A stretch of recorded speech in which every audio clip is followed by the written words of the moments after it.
Now listening to Giami Journey Radio. This is a Heart of a Symbol production.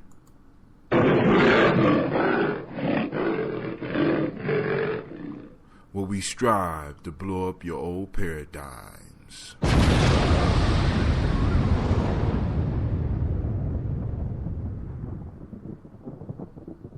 Alright, for those of you that don't know, this is an adult study session. So we had our period where we talked about fundraising for summer camp and the camping trip and any other issues. So we take the first hour to kind of debrief some of the stuff that we've been going through as a family, directly and indirectly. And we finished that discussion. So one of the things that we need to make y'all aware of, that we are going to move into fundraising mode. So any of you that join us over the MP3 or over a direct listen on Spreaker, and you part of our extended family, so bear with us as we go through this fundraising period, because, well, actually, I ain't going to call it a fundraiser. We looking for business opportunities so that we can make sure we keep funding what we do. As black people, we got to, we need to look at those business ventures, I think, so that we can start building what we need. We are in the Gospel of Hip Hop, and we are on page 182. Perform responsibility. I think that's where we were. Anybody want to say hello to the people out there while we here? What Let up? them know here. It's Trina. It's Shamika.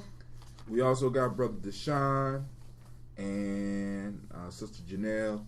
They'll be coming down. Sending shouts out to Sister Tracy. She couldn't make it today. And anybody else that couldn't make it that might just listen to us, because for adults, it's important that we are able to get together and do our group so that we can get some information so that we can help our youth, but also have an independent session for ourselves so that we could, because iron sharpens iron. You know what I'm saying? Steel sharpens steel. So we could clash right here, right now, rather than clash in front of the kids. You know what I'm saying? We can have a good time. We can have real talk. Also another thing that I want to send out there. Anybody that's listening, y'all that's been following us on the Warrior Training, those that's been following us in The Matrix of Hip Hop by Black Dot. We are coming to the end of that book. If you have any good suggestions for young people that you would like to throw in there, you know what I'm saying? Because for all I know, we got somebody in Alaska right now trying to learn about hip hop, trying to follow this thing, and you can't make it to the meetings every other week. You know, I could kind of understand that if you're in an igloo in Alaska, but you might have a suggestion of a book that you want to cover. Please hit us up. Let us know. You know, and we'll bring that up at our every other Sunday discussion. But other than that, we're about to get into our study session, unless one of the sisters got an announcement about camping trip. We got our camping trip coming up, which is one of our businesses. I guess you fundraiser business, whatever. We got our camping trip coming up. Anybody remember the dates? Because I didn't write anything down. May 29th through 31st. May 29th through the 31st, we are going to have our kickoff for the camping season. So some of y'all that might not be in town and you want to make it and you want to come down and chill with the tribe, come on. We're gonna have a good time. We're gonna be out there. We're gonna be roasting non-gelatin marshmallows if we can find them, because last year we couldn't find them. We're gonna have a good time, and some people are gonna go out on the Amblacha, which is going to be a major step for some of the people in our tribe. What's Amblacha, Brother Hatem? Glad somebody finally asked, because I be throwing these terms out. All right, Amblacha means to cry for a vision, and basically what it is a process that an individual goes through that we're going to take them out, and in a ritual, in a ceremony, we are going to develop them. We're going to develop for them a sacred circle in a spot, a private spot. And this person is going to sit in this spot and wait for their vision. They're going to pray. They're going to meditate. They have to fast. They can't drink no water. They don't have to pour libations every hour on an hour. And you're like, Brother Tim, if they out in the woods, how they going to know every hour on an hour? That's their business. That's going to be something that they're going to have to come up to, because now they got to plug into their own internal clock. They got to. They're going to be isolated away from the world, because this the issue that a lot of us don't deal with. When I'm talking about Amblacha, right? One of the most important things for Amblacha for me is that the way the world bombards us, they always got it's a different issue for us every day. It's a different issue. It's a different challenge for us every day. What an Amblacha does outside of the camping trip, because camping trip kind of do this, but the Amblacha take it one step farther, because when we go to the camping trip, we separate ourselves from the outside world. We're coming together as a community. We actually get to build a village. We know what it means to provide fire, and we got to come up with ways to provide the food and feed everybody in the village. And we separate ourselves from the world so that we could kind of get in tune with what's really important. But the Amblacha take it a step farther, because now you as an individual are forced to go and sit with your deepest and most powerful enemy, and that's yourself. You know what I'm saying? And your job is to turn all those negative thoughts, all that negative energy, all those things in your life, by realizing what's really important, because you're going to be sitting out there, you're going to be hungry. You're going to be sitting out there, you're going to be thirsty. When it starts getting dark, you're gonna turn into a punk, because you ain't got no fire. You just sitting out there. And the only thing that's gonna sustain you is your prayer and your meditation. And through that, you're gonna get some clarity. All right. Now we're doing a mini one. See, because the brothers, the older my brothers in the Native American community, they actually do a 3-day Amblacha. I was able to do a day and a half because of the group that I was blessed to hook up with here. You know what I'm saying? I'm only doing this one for it's gonna be for one evening, because we only got one evening. And until we get more people that's really interested, it's only going to be one evening. All those that's interested in coming out and challenging yourself and seeking that vision, seeking that clarity.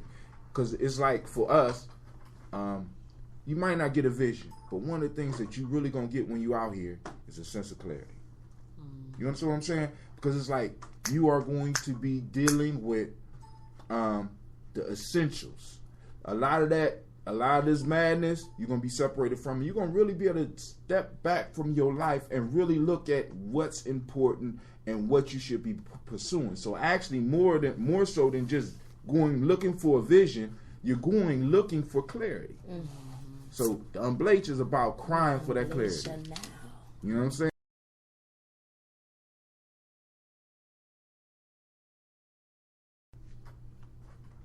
You talked about the Warrior Study Group, right. We talked about right. We almost started that. Any suggestions for books? Y'all ain't doing nothing this year. Nothing like what? Like the hip hop. We have not planned anything. We haven't planned, but we ain't. It ain't over yet, right? Yeah. You're just beginning. All right, so. Tune in so that y'all get news on what we doing, because we got several different collectives and we come together, and we've been working together for what? Is it 4 years now? Dang. Every other week. You know what I'm saying? Because we did 2 books before we even started this. Yeah, we started initially with Complementarity. Complementarity. I just found that book. And then what was the other one? That's it. Yeah, this one, which we knew it, Hip Hop Decoded by Black Dot. We knew that this would take a long time. How we mapped it out. Right. Over a year. Right. Yeah. But now these are the 2 sisters that approached me about a study group for the young people, as well as invited me to their study group. Why do y'all feel a study group is important? Before we even get into it, because what I would like to do is for those people that might not have their own study group in their city. If they know that they could plug in and join us. Why do y'all think a study group is important? I say we need to have it. Oh, talk up, man. As a continuum to keep the connection. That clarity that you were speaking of, vision. We need to, what I want to say, bring back what we used to do. It used to be natural for us to be able to get together and build. So it's about building. Listen, this is the information age. There's so much information and potential wisdom out there to be had. We need to always be gathering that information and examining it and creating our own information and coming up with our own thoughts about it. We need to be discussing what's going on in order to do better and be active participants in this thing called life. So I think that book studies are the essence of that. You know, you're taking someone's text, someone's labor of love, and going through it and seeing how it identifies with your life or not. You know, I think we all should be studying and creating works. I'll be, because one of the things I've been trying, I forget this every week. I want to tell the kids, I say, y'all know we got a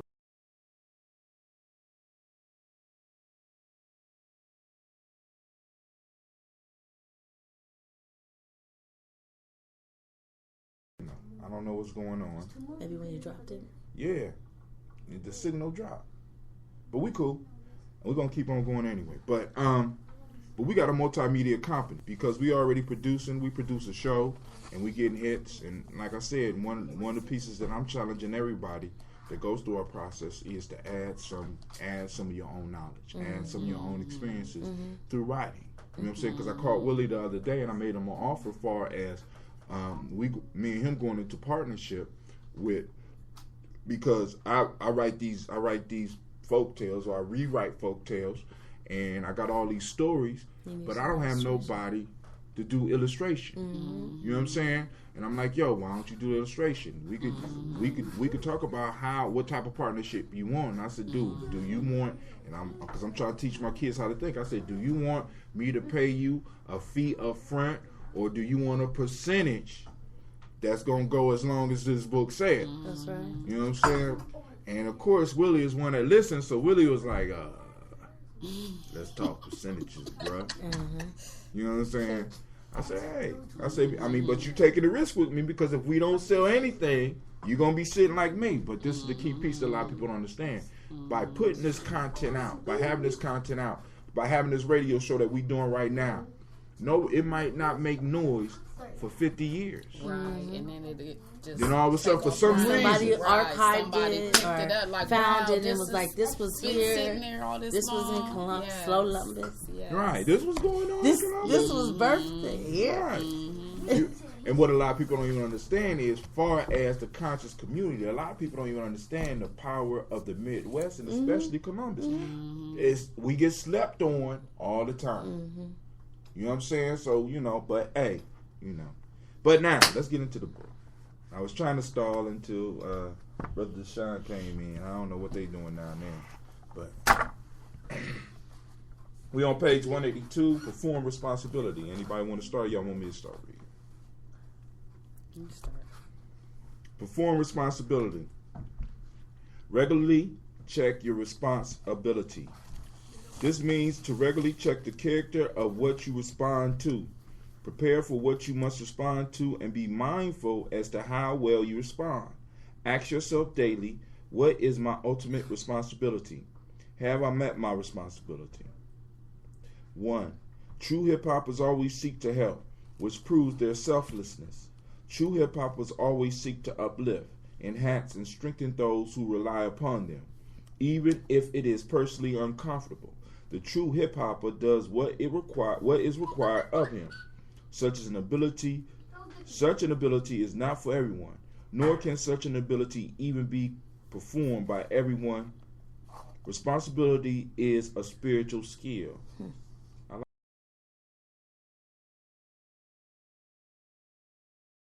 Self-respect, self-sacrifice that helps to develop the response ability of the true hip-hopper. Without maturity, self-respect, and the ability to sacrifice for others, it is difficult to be a responsible person. This is why many young rap fans start off irresponsible. They simply lack the ability to respond to issues beyond my clothes, my rent, my car, my thirst, and so on. They cannot see past their own individual wants and needs. Self-sacrifice is the essence of responsibility. That's dope. Self-sacrifice is the essence of responsibility. I don't like it. You don't? I mean, to hear it, because it's the truth. It is the truth. So, and the piece that I'm on right now, the responsibility. And for those that don't have the book, he's separating response. He took it and he's RESPONSE,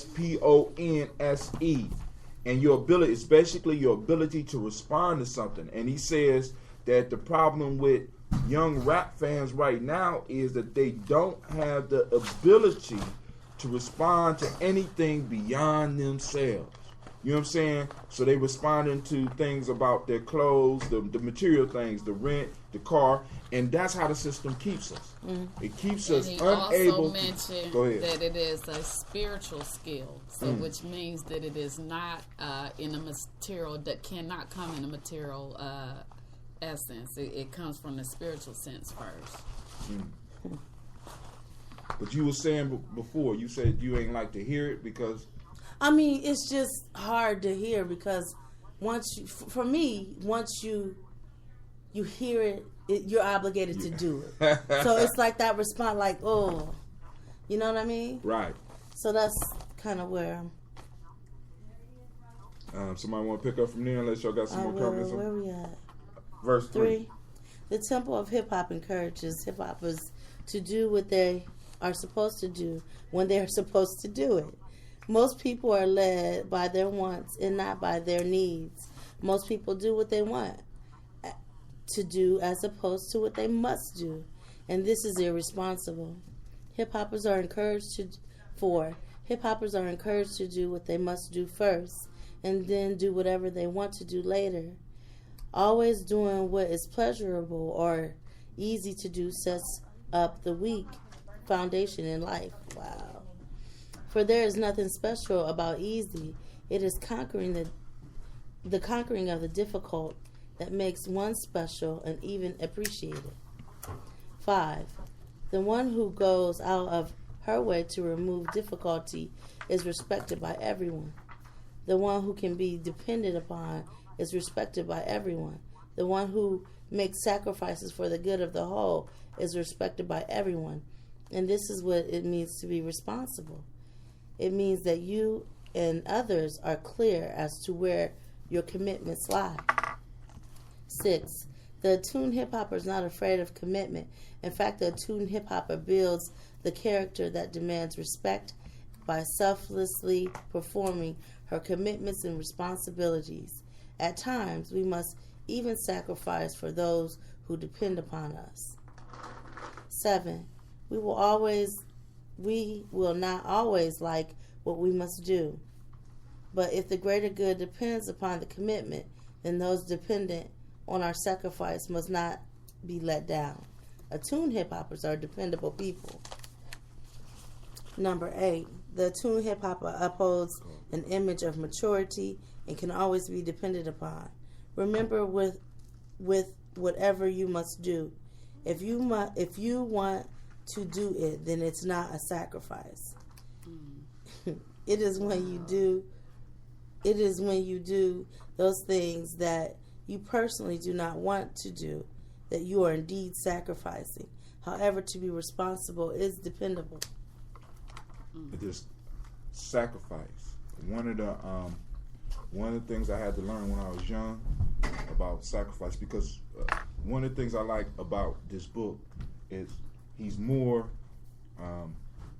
hitting on basically what's called character building, and hitting on those major principles that make it possible for you to actually become a better person. Because one of the things in all my studies that I run across is that successful people, regardless of what we consider success, whether it's money or whether it's happiness or if it's both, these are principled people. These people have basic rules and regulations, for lack of a better term, that they follow, regardless of how it may come back on them or how it may affect other people.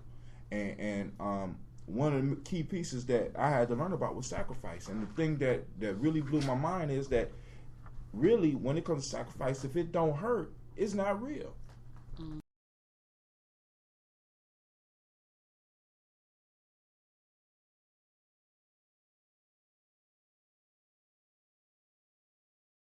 It's like we're living in a society that is like it's trying to mimic nature. Nature is unnatural, because in this society, we are being programmed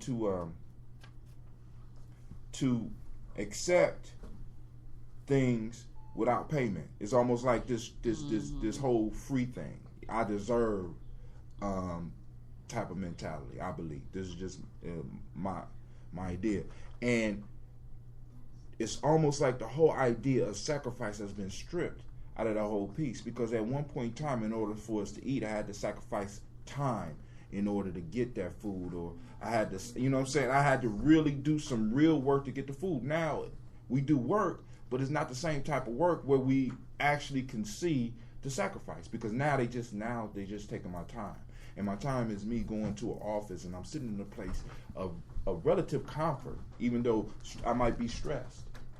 But I'll leave it there. But the point is, I love that piece about sacrificing, and sacrificing hurts is a very painful piece, but it's necessary to grow.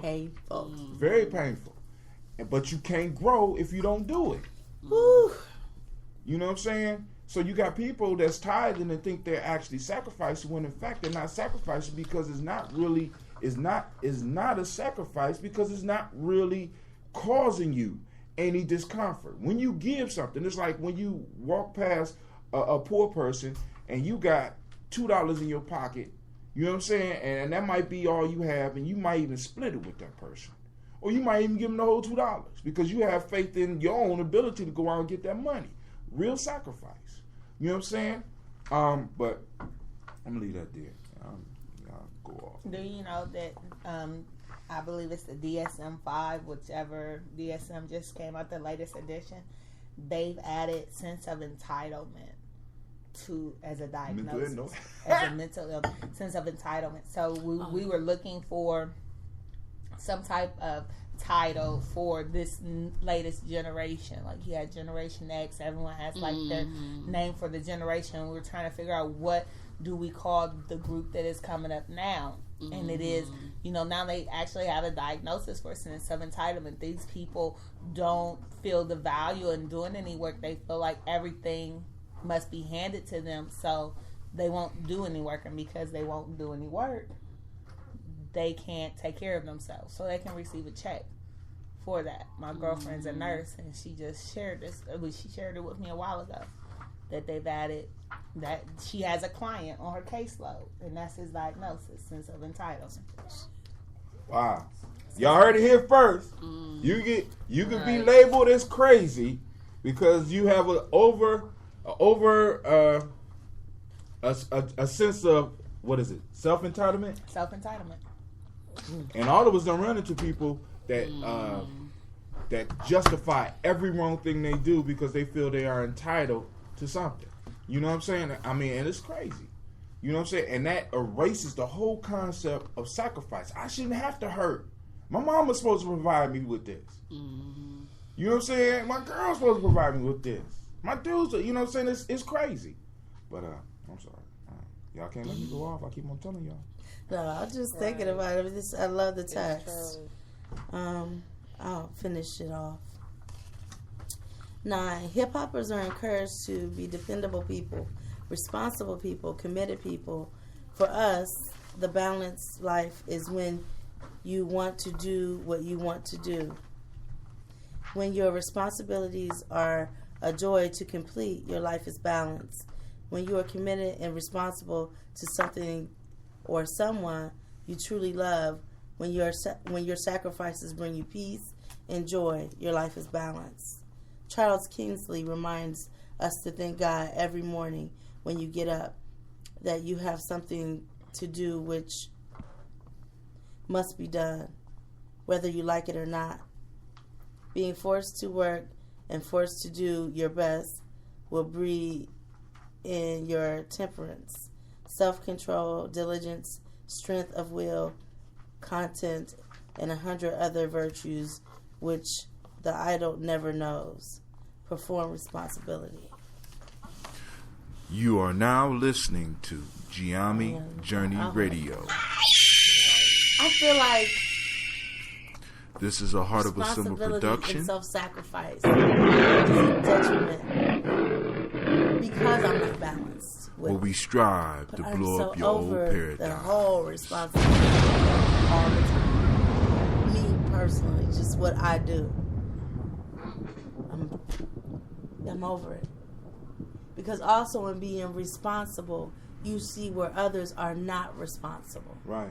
And them not being responsible puts more responsibility on you. Right. And especially due to your principles. So, because you're able to respond. That's why I'm just and it's sometimes you're hindering people because you are responsible. So that's where the double-edged sword is. So is it you being, how can I put it? Is it you being responsible or is it you being enabled? And I mean, you enable people.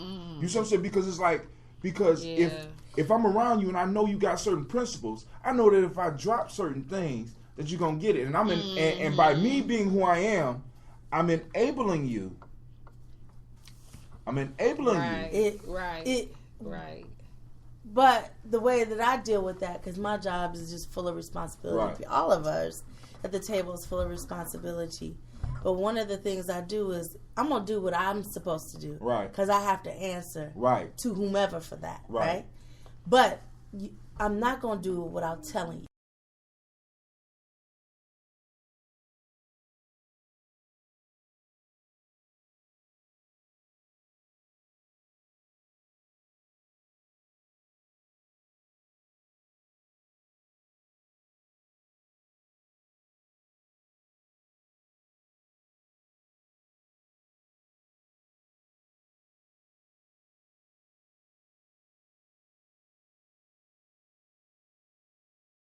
I had male staff who wanted to live vicariously through the youth, so they wanted to be their friends. They played a lot with them. They forgot that these were criminals.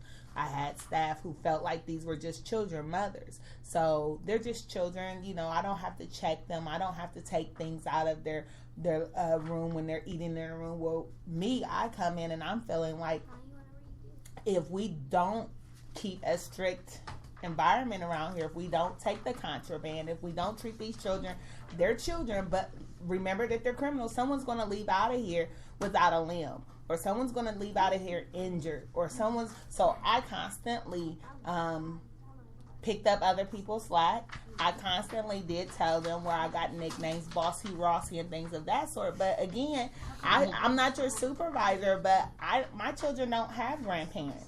There's no place my children can go if I'm injured, or, you know, if I can't afford to pay the rent because I'm out on injury. So when I come in here, I take this serious. Yes, they're children, but again, I want to leave here with all my limbs. I don't want to leave here injured. So to work at certain jobs, you know that when people don't do their job, it could be harmful for you. It could have a result in you. So you take it upon yourself to inform them when they're not doing something, or bring it to their attention. And then you're labeled confrontational, or you think you're a supervisor, you think you're a boss. No, it's just that if you don't do your job, it too can affect me. Right. It can affect me, and that's just like, you know. And I think the key piece for that, for me, that I'm hearing is that even when we tell people, are we telling them in a way so that they can make the appropriate response? Because this is the issue.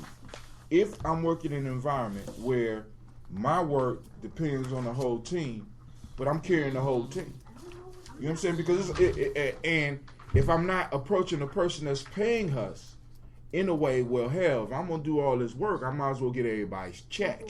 Right. You know what I'm saying? You know what I'm saying? Because A is not doing what they're supposed to do, B is not doing what they're supposed to do, and when they're slacking, you're depending on me to make sure, you know. So maybe we might need to take it up to another level, because this is part of this is part of that sacrifice piece. Maybe in some of these cases that we're talking about, maybe we might have to, in a sense, make the sacrifice to leave that situation, because it's not healthy for us nor the other parties involved. You understand what I'm saying? Because they're not growing because we're always doing it because it's our responsibility. And we're not able to grow because we're taking on all their responsibilities, so we can't really shine totally in what we're supposed to be doing. This is just a thought. It's just a thought. You know what I'm saying? Because I work in a place where, because I have to put out discipline, I'm hearing parents blame everything and everybody. And I hear children blame everything and everybody. And nobody, I have rarely run into somebody that would come out and say, I did A, B, and C. Even when you throw them the bone, tell me what you did. They always start with Tommy and work through Jenny and work all the way back into themselves. They really never say what they did. Then you do the same thing with the parents. I want the whole story. I want to know everything that happened. You know, because my child can't be acting like this because he don't act like this at home. I mean, did you act the same way you act in school at home when you was in school? You know what I'm saying? And it's like, we got all these delusional people, and we support these delusional people. You know what I'm saying? I mean, because think about this. They came out with the term politically correct. Politically correct means that you find nice ways to tell people bullshit. You know what I'm saying? You an asshole. I can't say you an asshole. I can't say you an irresponsible asshole mother. I have to say, ma'am, what discipline techniques are you using at home? Mm-hmm. Are you at home? Oh, I can't even ask you that. I'm sorry. I'm so politically incorrect. Right. And it's becoming harder and harder for me to in what I do, to really talk to people now, because I have to make the decision. Do I want to say this child, or do I want to make life convenient for this parent? You understand what I'm saying? Because, like, for example, at our school, parents are upset with me because I no longer do in-school suspension. Why don't you do in-school suspension? Because it's preparing your children for jail. You understand what I'm saying? They come here, they sit down. When I say go to the bathroom, I'm training them to go to the bathroom. They got to sit here and do absolutely nothing. But y'all don't give them homework. Even if we give them homework, if they wasn't doing the homework and doing the work in the classroom, what makes you think they're going to come to a place where they don't have teacher supervision and do their work? You want me just to babysit your child? So now I'm caught in a piece where I see my children at war, not knowing they're at war. Their parents not knowing they're at war. And now I have to make this parent feel good about themselves and the piss poor job that they're doing working with these kids. You know, so now I'm getting to a point, what is going to be my next step? What's going to be, because eventually my bullshit filter is going to break, and somebody's going to get it bad. You know what I'm saying? A fine line. Huh? You walk a fine line. One of my favorite quotes, it says, "The conscious job is not to teach the unconscious to be conscious, but to make them conscious of their unconscious behavior." So when I'm thinking of working in working in the job, even my work here is constantly like, how do I tell someone they're full of it without really saying that they're full of it? Or how do I make them aware that they're dropping the ball, or they're not, some of the issues they're having is because of them and their practice, and say that in a way that's not offensive. Say that in a way. That's like trying to describe a color without saying the color. Or trying to smell a color. It's like trying to smell a color. Right. And this is the group think that they got us in. I have to be politically correct with what I say. Or you just say it. In the group, you just say it, because that's what's gonna happen anyway. But now, when this, you run out of the words, He's just saying that but this that's the what's issue. gonna happen. When you say it, you are no longer employable. You understand what I'm saying? This is why, because this is not new. This is why your elders say, "Look, I ain't got time to waste time," and they tell you right off, "You full of bullshit. This is your fault, and let me tell you why it's your fault." And because I'm so glad I got elders in my life, because they let you know, look, I'm not gonna be here too much longer, so let me cut to the chase for you. You understand what I'm saying? But now we get to play and we get to participate in the chase, and I'm getting tired of participating in the chase. Maybe that's because I'm getting older. At first the chase was getting fun. older, and it's the chase is not going nowhere. It's stacking up. Yeah, because we chase each other in a circle, right? So I think it's maybe frustrating for those people who can who have the ability to critique themselves. Yes. So for us who constantly looking at ourselves, what we can do better, what we can improve on, we don't have a problem calling our own bull crap out. So when other people are doing it, it really irritates us. It can be bothersome, because I don't have a problem saying this is where I'm weak at, this is what I have to improve on, this is what I did wrong, this is what some people don't have a problem doing that, but some people, they lie so much to others that they begin to lie to themselves. Word. So they begin to believe their lie that they're trying to share with others. But I think that's the biggest problem. Like, even when there's areas where we need to improve or things that we're doing wrong, some people just don't want to admit that to themselves. And I should feel safe admitting, if not to anyone, but to myself. But what I'm finding out, some people lie even to themselves. They're convinced They're believing their own lie. So So Hale said, they if can't they'll even lie be to real with God, this. what makes you think they'll lie to you? Yeah, they can't help it now because they're Maybe caught up in that's a lie. I just But had they to had- fire Right. a parent this week. I like how you said that. You Oh. say that again. You what? I had to fire a parent this week. Because Put she that down.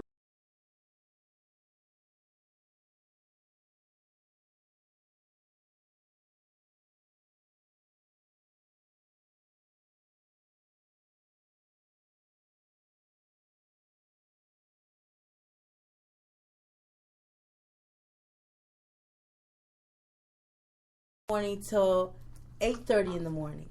I'm supposed to be available for that time. All waiting for for you. cable? It's like you waiting for cable, huh? Somebody coming to start Right, cable. right. Yeah, they'd be like, here's this 2-hour window. Right. And she turned around and tried to blame it on me. And I, kept trying to talk to her and talk to her, and then she kept getting flipped. But I'm not governed by it. I shouldn't be firing anybody, but I'm not governed by the same token. See, but in the I'm sense, not. My principles are different. Right, So but it's this- only so much you're gonna say to me That's- before it's a.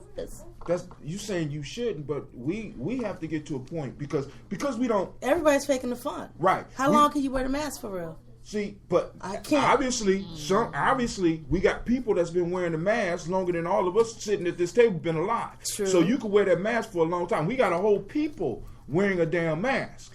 You see what I'm saying? So and like I said, that's why it's important that when we come together, like for example, we're not talking about fundraisers, we're talking about business opportunities. What business can we do so that we could set up that first level, as Claude Anderson say, that economic level, so that we can honestly be honest with people, because you at a point in your field, where you have come up with a term that I'm going to steal and I'm going to patent, called firing the parent, firing clients, because until we get to the point where we're able to do that and we can still adjust, these people will remain delusional.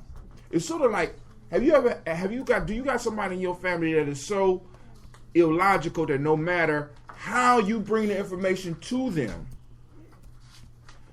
you never could, if you is even trying to argue. Matter of fact, it's to a point with certain people in my life that I don't even bring them information no more, because I already know that I'm not going to be able to affect any good with the talk we're about to have. Right? You know what I'm saying? And it's almost like one of the pieces I came up with, you never try to bring logic to an illogical person. It don't work. And that's what we're doing. You know what I'm saying? It's like we're trying to, I got food and I'm trying to feed you, and you argue with me telling me that the food is not real. All right, I need to be like you and be like, you're fired. We need to fire people like that in our lives. We need to fire people like that in our businesses, and at least have our businesses so that we can structure them so that when people start acting delusional, or have a community, when you start acting delusional, nigga, you got to go. The next thing is this. I'm laying balls on you. That's where I'm at. And it's not a good thing to be there. In fact, it's very dangerous to be there. You understand what I'm saying? So, because I understand the suffering, like you said, the parents at war, the children at war, and then you got to come in and do your job, and then you got to deal with this telling you, with the things that you already know. Right. And you the responsibility isn't just for me, just for you. It's for all of us, But now Go ahead. I kind of veer off of that, because what he took it and he says responsibility. Most people don't have the ability to respond because they don't even see the reality. And we're expecting them to be able to, you know what I'm saying? So when they say responsibility, they're saying responsibility. We're saying having the ability to respond. You can't really respond to something if you don't know that it's happening. So rather than me being upset with you, I try to open it up so that you can see it. When I see that you don't want to see it, or that you're not going to be able to see it, I'm going to leave you alone. Okay. You understand what I'm saying? Because I was about to say, what makes you think that they don't see it? And they're just responding the way that they want to respond to the situation, as opposed to and that is how true. That is true. Or they're choosing. This was my logic that I had about people who are sleeping. I had that same. Some things we can't choose. It's impossible that you don't see it. You're just choosing not to act on it. So at this point, some people I feel like are in comas. Some people are just faking the funk. They're really not asleep. That's They're right. just refusing to act on it. So you see that there's a problem. You see that we need a solution. You even see the solution, but you're choosing not to solve the problem. Because so it it's requires what? Work. act. Sacrifice, right? Action. All right. Because Action. of action, which Right. comes from a Right. sacrifice, Right. which is always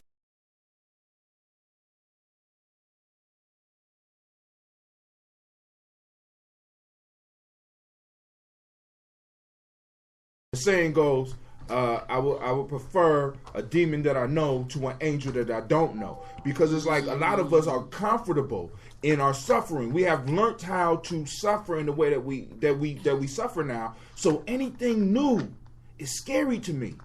Thank you for giving us that word, maybe 4 years back, because that really helped me to understand the mentality of the people at large here in this city.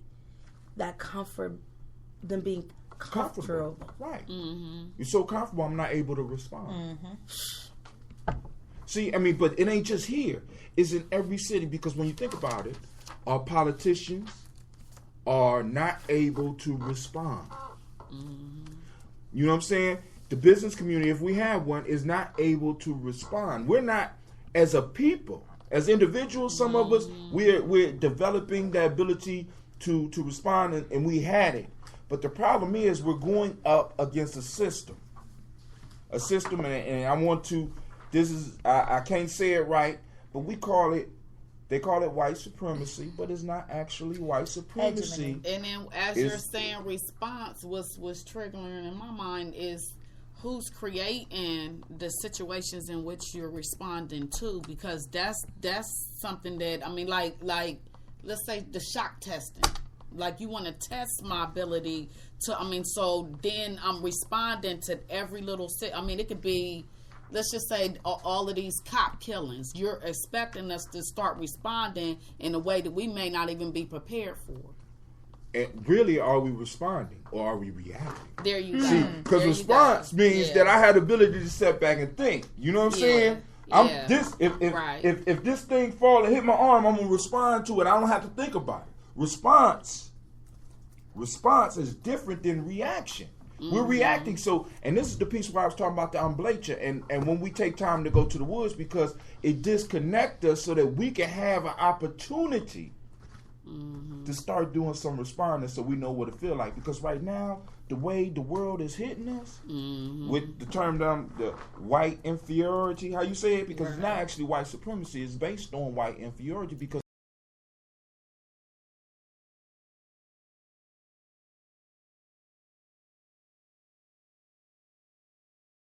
well, actually, or we could react ourselves out of reality. We could react in a way that's going to put us in a situation where we can't win until we start really getting some thinkers. You know what I'm saying? Because my whole piece in whether is how can I put it?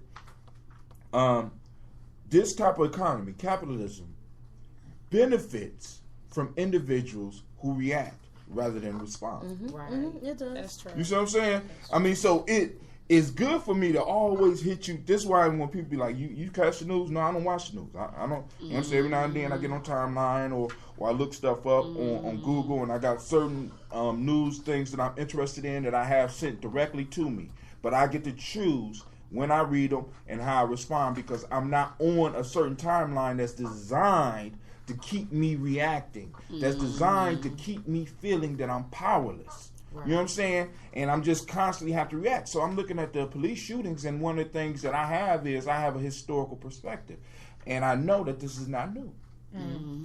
So I don't have to react to this. You know what I'm saying? Because Ed Garner is not new.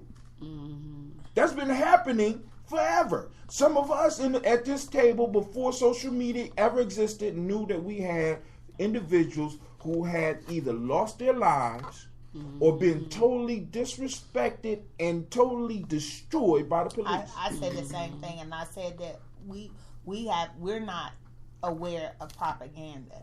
So, for example, when Tyvon Martin was murdered. Is that's Trayvon. Trayvon Martin.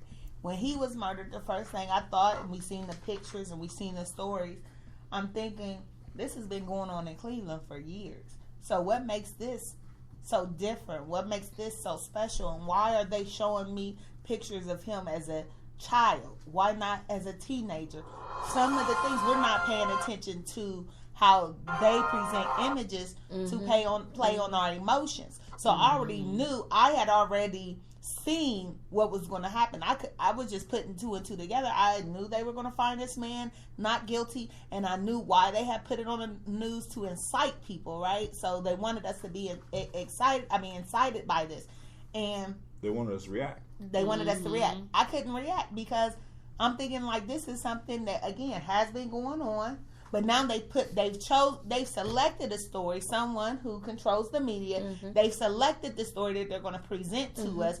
They've selected how they're going to present it to us, and they've done this with a motive. But we're not aware because we're not political. You are now thinkers. listening So to we're not thinking Gianni about who, Journey what, when, Radio. where, why. When we're watching these stories, we're just getting excited. is a We're Heart of the allowing Simple them to production. play on our emotions. I'm gonna say like this. I'm gonna take it this way because I'm like this. Where we strive I'm to not big blow on up your old conspiracies. paradigm. As far as I believe that there's individuals who are able to take advantage of certain moments in time, right? Because for me to believe in a conspiracy means that there's actually somebody out there that is more intelligent than me. I mean, so intelligent that not only can they plan out their life, they can plan out my life and millions of people's lives 100 years in advance. So I'm gonna say this. Let's say something like Trayvon Martin just sprouted up organically. Somebody saw it, somebody heard the story, and they start passing around because now we don't even need the major news networks to make something powerful and enticing. Now they'll pick it up, but the thing that really got all these things going was them being placed and going viral on a Facebook or a YouTube. Then the media picked it up, right? That's the only difference I got because it's like that. It popped up and a bunch of people, rather than responding, reacted. Did you see this? You know what I'm saying? Put no thought. This is unfair. This is unjust. We need to do something. We need to march. You know what I'm saying? When marching really never got us anything. I don't believe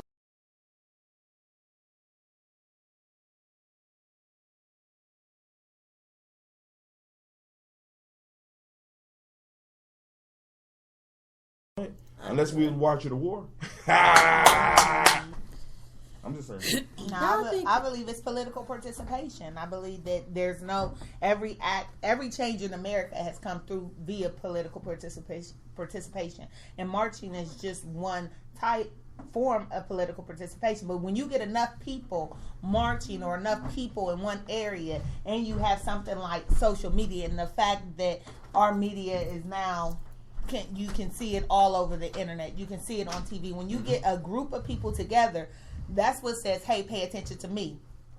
And when we marched this time here for Trayvon Martin, for the incidents in St. Louis, you have people all over the globe taking their pictures and their protesting and their marching as well. So it gave us the recognition, it gave us the awareness.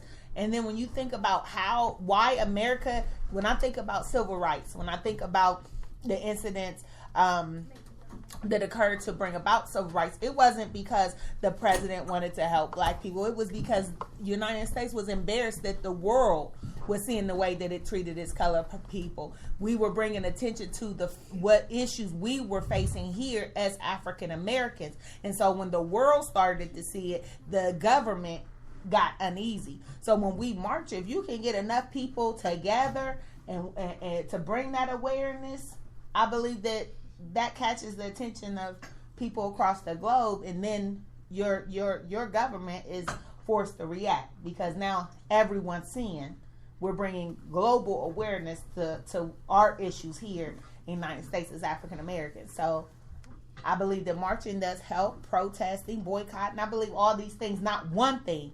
No one thing is more effective than the other. So where we go wrong is we say protesting doesn't work. People have said boycotting doesn't work. But when I think about the Mario game. You remember we used to play Mario Brothers and you get to the beast.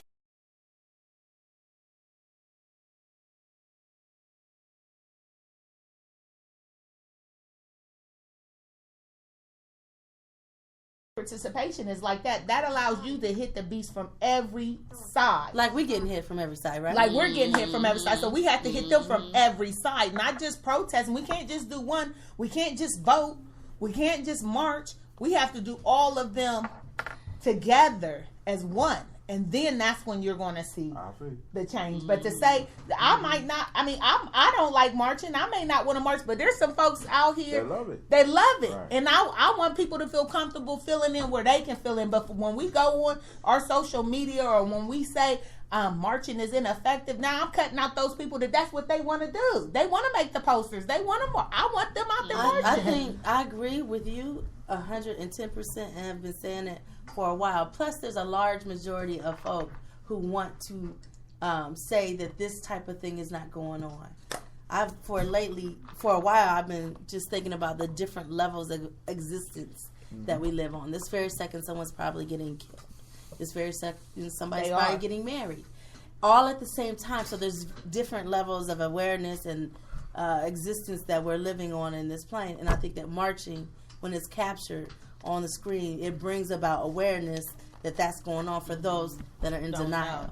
That are in denial. Now, I'm going to say this. I put a video on our timeline. Now, everybody pay attention to the video.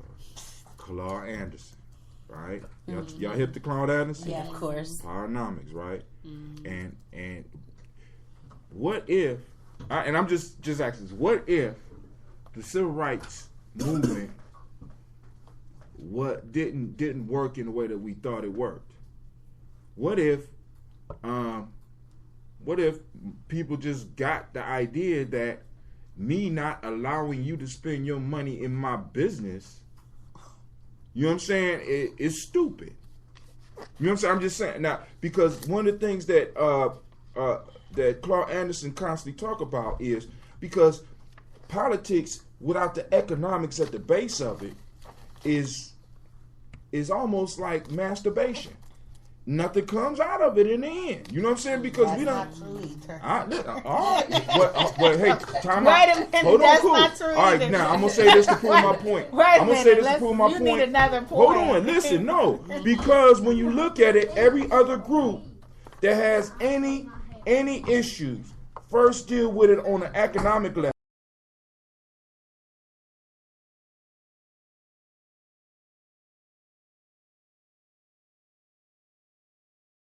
Voted Obama. Exactly. We got a black president. We done had black mayors. We done had black representatives. We done had all types of black political offices. But we are in the same position that we were in before the Civil War. You know what? You know why? We had this. We have really never bought into voting. We've never bought into political participation. We don't even like politics. You talk politics with black folks, they will convince you that that's not where that's not where we should start. However,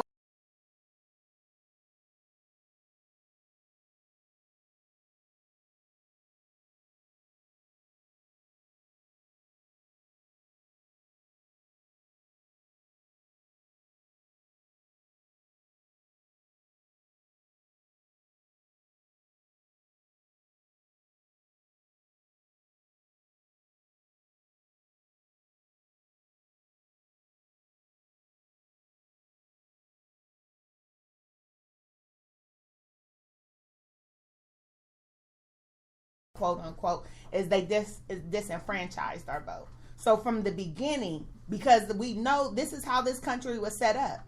It's set up on politics. No, it's not. This country is set up on economics. Okay, so it's set The up on first level they got together before they even went to the Revolutionary War. They knew that they had the resources to go to. You can't go to war if you ain't got money. War is not fueled by politics. Why are we going to the Revolutionary War? Because we are getting representation with taxation without representation. Politics time out. was always at the base of it. Politics was always at. Listen to what you're saying. Taxation without representation. You're taking my money without me being able to speak. So the root of the Revolutionary War was somebody taking my money without listening to me. And then now I can set up a area. You understand what I'm saying? It's economics. Because because Homeboy says, look, you got to deal with 5 levels. The first level is the economics. Okay. So next level is politics, right? But because we have been dispersed so much. I mean, think about. I was listening to Du Bois Watkins. He got a podcast. They did a study that said that African Americans are, out of all the groups, the one that's scaredest and has the less entrepreneurs. We're the only ones that tell our kids that you need to go to school to get a job working for somebody else. Mm-hmm. And because our economics is all spread out, our money is all spread out. You know what? Go ahead, okay. So I'm going to say that this may have been true in the past, but we just went through a boom. And you have more African Americans starting businesses, thinking of ways to bring about different income here in the last couple of years. I'll say in the last 5 years. But what happens is we're going into the same businesses. We're not going into where we're needed. So therefore, we can't set up that economic base that we need. If everyone decides, when people started with the businesses, it just seems like we're not thinking outside the box. Everyone's starting the same type of businesses, but no one's looking at the black community and thinking, what businesses do we need? We need grocery stores. And if you open up a black grocery store here in Columbus, advertise, and we're already in this Black and Proud movement, you're going to be successful. But who wants to own a grocery store? We're busy starting businesses that other people start, like hair salons. How many people are going to sell hair? We're going into the same types of businesses, so therefore we can't make any money because we got 10, 15, 30 people selling the same product. But we're not looking at business as if, where am I needed? I'm going to go even deeper. We don't tell our kids to be police officers. We don't tell our kids to be teachers. When our kids say they want to be a teacher, we tell them to be something else because they make no money. We don't want our kids to be cops so we tell them the cops are pigs. We make the profession bad instead of making the people that's choosing to go into this profession the bad people. So then when we're thinking about issues with police and how we interact with the police, why wouldn't there be issues? There's barely anyone on the police force that looks like me. There's barely anyone in the school that looks like me. So when we're sitting there setting our kids up to go into these professions, we have to start thinking, where are we needed?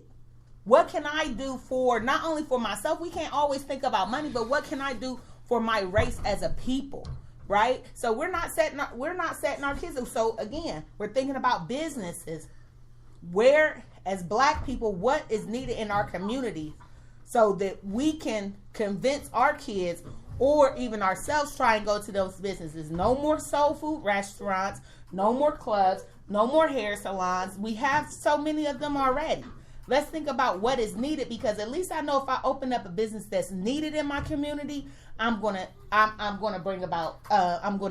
get some support.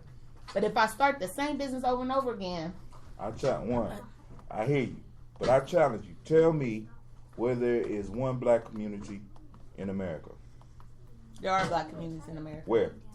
I'm going to say your North Carolinas, your Atlanta, there's businesses in Atlanta and Georgia.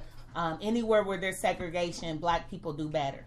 Everywhere in the United States, when you're looking for places for black people to move and you're thinking about moving, check and see where it's segregated. In those segregated places, blacks are doing well. Why? Because they're segregated. They understand it. They have their own businesses. They're already in their own community.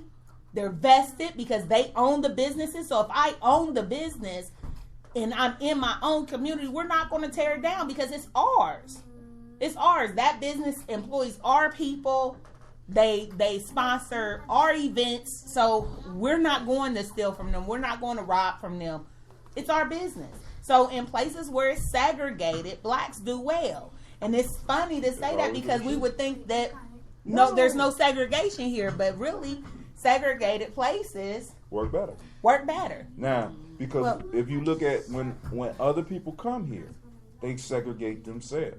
Always. They form their little town. But Always. you know, I don't Morse see. Road. I don't see none of our. I don't see a community like that with us. I Well, don't we see had a- them. I We don't- had them. I grew Yeah, up in the 'cause they blew projects. 'em up, right? I grew up in the projects, and we had it. And people, when I say I grew up in the projects, people want to automatically, especially my white teachers when I was coming up, felt sorry for me. But I had my best years in those projects. We had our rec center, we had our store, we weren't far from our grocery store, we had our school right there, you know. So when we had events, our parents could just walk to our school and participate. We didn't have to worry about driving the distance and things like that. We had parks, 2-3 parks on location.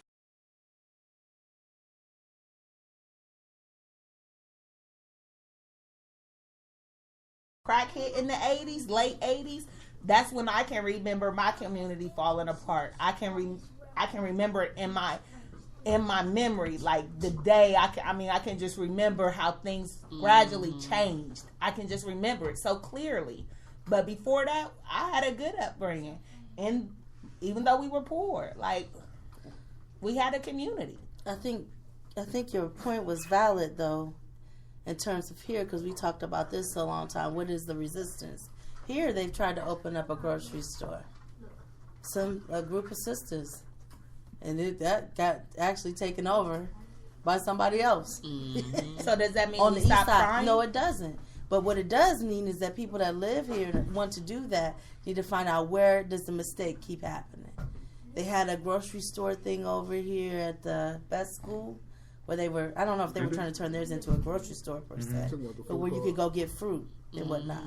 But Columbus, our populations are spread out, and consequently we are not all thinking like that community or even claiming that village as our village.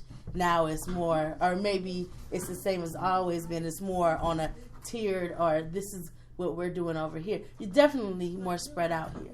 Doesn't mean that you can't I embrace. would argue that we're spread out everywhere. I'm just Well, I have to bring up- I'm gonna Okay, go go back ahead. to the whole piece in down south, because it's not segregated like it was. Black folks, we the only ones that try to help everybody.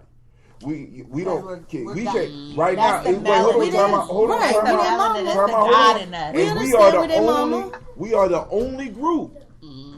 And I'm just gonna Why? drop this. Look, we the only group that will allow our politicians to serve everybody first. But You I gotta know, just because bring we up one didn't vote example. for our politicians. We didn't even fill out we went and voted for Obama. Man, We time went and out. voted. No, Time we out. went- 98% No. of the 98. Wait. No. In our We- community, over 90% of the people that did vote. Now I'm just saying this. 90% of the Didn't people fill that out their did vote. ballot. No, time out. Because there's a lot of black folks voting. I'm not gonna lie. You can't take that because a lot of black folks No, vote. this But is hold why I'm on. about to- And out of the amount of people that voted, 90% of the black people that voted for Obama. And what has Obama done for us? Let me tell you Matter of this. fact, you in No, Columbus. let me- You in let me- Columbus let right me- now. We let got a me- black okay, man so that's let been me here break- for what, 12 years? Let me break What this has he down. done? Let me break this We down. don't hold him responsible. Let me break Wait. this down. Let me But break wait, this wait, down. can I just say something Yeah, real go ahead, quick? baby. I'm Sorry. sorry. Let me say this real quick. We couldn't have put Obama in office because by the sheer numbers alone of black folks Well, in the country, we could not have put him in office. If Alone. you go upon our 13%, Oh, that's- period. but that's If hold every on. last one Hold of us on. voted. Out of that 13%, hold on, Pick time me, out. please. But hold on. Pick me. Out of that 13%, time out.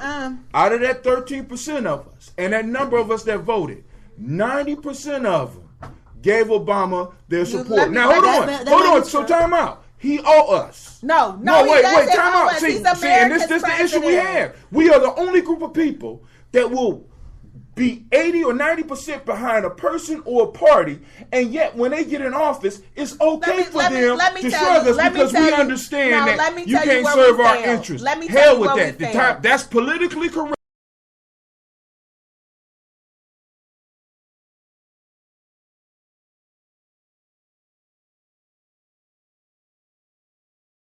local representatives in the office. And you know what my black people did here in Columbus? I can't say Oh. it. They didn't fill out their ballots. Wait, They was wait. calling the radio I'm not gonna station. get in. And No. they said that No. they did not. No. They voted That's for crap. Obama You and talking left about- the wait, rest hold on. of the Time ballot out. empty. Time They out. didn't know. Time out. They didn't know who else to vote for. They want education. Oh. So instead of waiting until the day before elections, Can the I week say before something? elections, to start talking No, you better, politics, we because have I'm to about to start jump in. politics Wait. all year long. I love Okay, it. I gotta say this. It's I gotta say damn. this. Hold on. Wait, Wait, wait, wait, wait. wait. It's why. Damn. How are you going to yeah. vote your president in, but not the person who distributes the Even- money that your president gives your?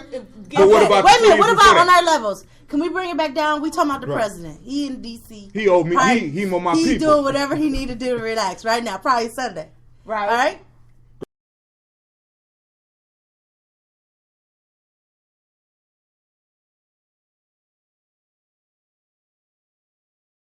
I'm ain't just good with saying that. that. No, but hold on. I'm saying. But hold I'm on. saying we're gonna Time be real out. and be honest. Well, let's be honest. All right, Bring cool. it back to the Cool, individual. cool. Each Wait, one time of out. us. Do something When for we us. see Time wrong, out. how difficult is it to Black correct the people- wrong? So you looking Blacks at it don't wrong. pay This- I'm just saying. Wait, this is the only issue I'm saying. We are the. I would never wait, take the wait, hold job. on, That's time not out. true. We are the only. I wouldn't do pe- the job. Wait, hold on. We I are can't the. live with it. Wait. Now I would. can't serve the two. Wait, hold on. Wait, can't. wait. Right now, he don't have to serve nobody. He's a lame duck president. what he did? He could put a whole bunch of stuff in effect right now. And for he black. is, but no, guess what? Like You what? won't- Wait, I you ain't won't finished. see I ain't it. get to finish. You won't see it until he leaves office. Just like it took. You won't even let me finish. Just like it took. Clinton You won't let left me finish. office. Clinton left office. Can Go I say ahead. this? Go Let me say ahead. this. Clinton left office. Ain't never did nothing for us. Listen, Go ahead. nope. Clinton left Never office. did nothing for us. We You can't thought- name a we president thought that did. Clinton was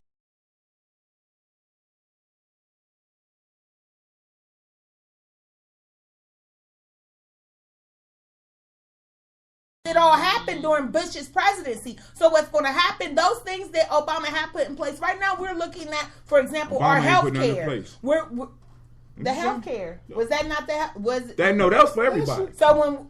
No, this is that was a. That's for everybody. Will be under. Right. That's why Okay, they're it's calling for it Obamacare. everybody. But Right. if it's for It's for okay, everybody. so can I not benefit from it? So if he does something for It's for everybody, if But hold on, he did specific things for So- Jews.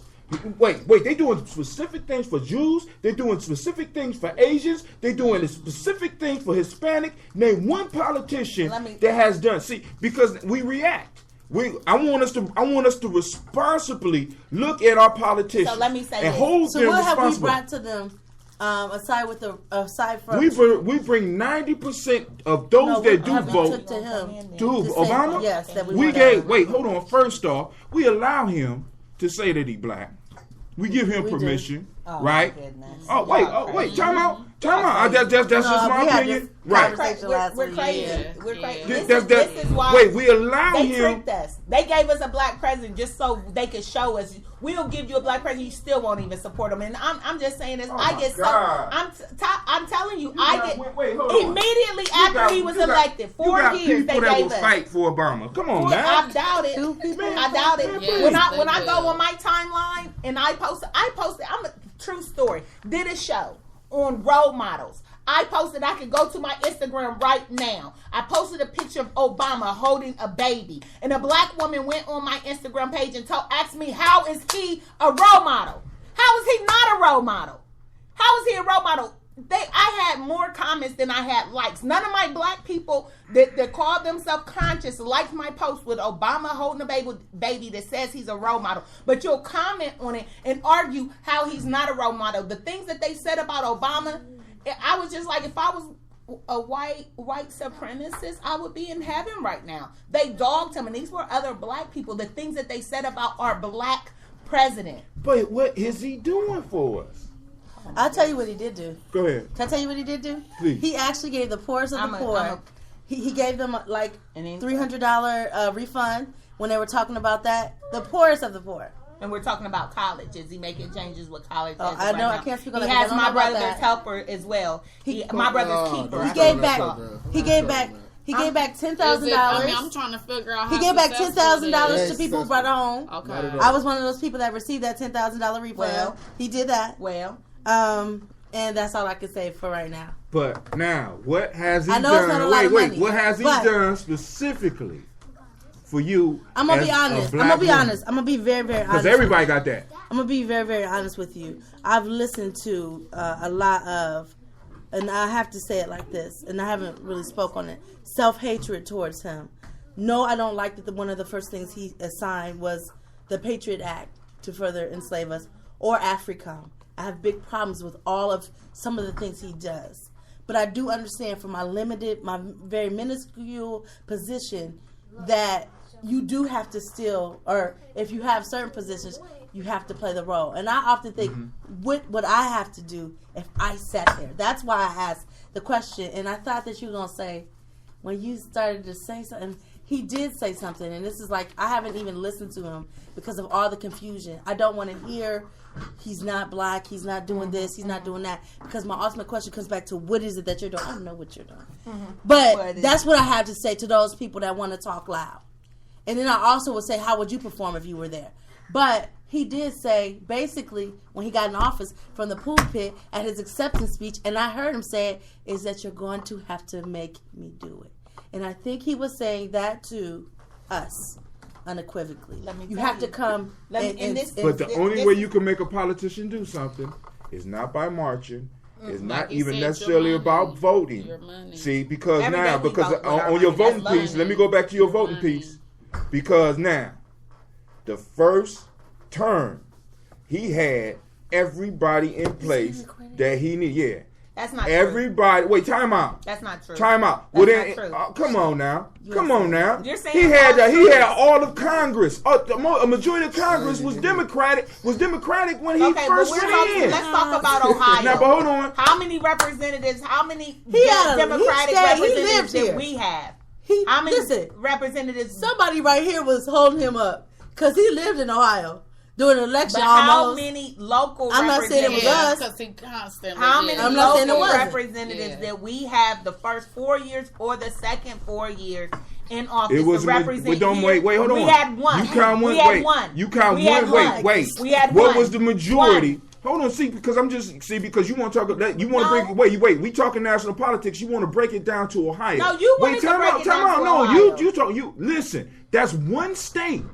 Now, time out. At the beginning of Obama's presidency, did he or did he not have a majority of the Congress and the Senate? Yes or no? Mm-hmm.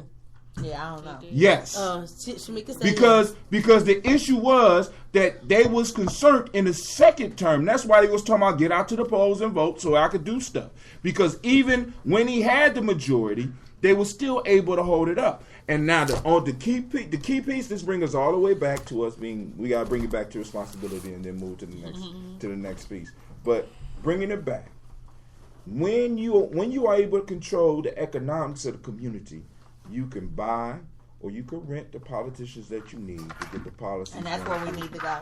And that's where we need to go. That's where we need to go. Because Obama, when it comes down to Obama, belongs to somebody else. Local representatives. He don't belong to us. Our mayor of Columbus belongs to somebody else. They don't belong to us. Our black representative at this point in time, we can't name one black. You about to get your black man out. Huh? You about to get your black representative out of here in Columbus. He said he done. Oh yeah, I guess I want to recap this. But the issue is, was he ever a black representative? I want to. See, because I can't blame these politicians. I can't blame the Obamas. I'm speaking crazy now, but I can't blame them because we don't bring no economic resources to the table. We don't. You know what I'm saying? When it comes to them running, we, as Claude Anderson put it best, from an economic standpoint, in order to get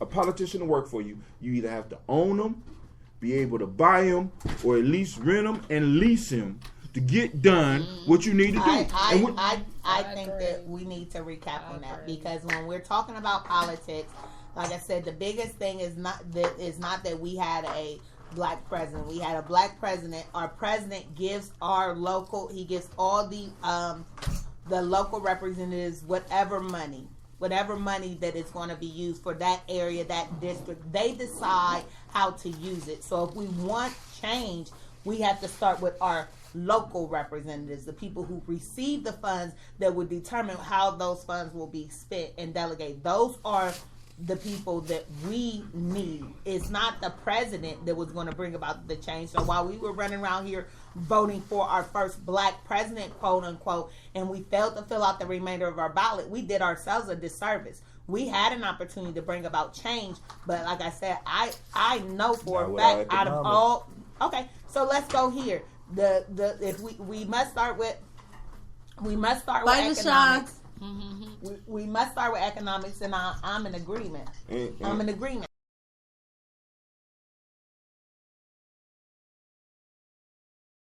Change, we have to figure out how to keep more of our change in our pocket. That's my line.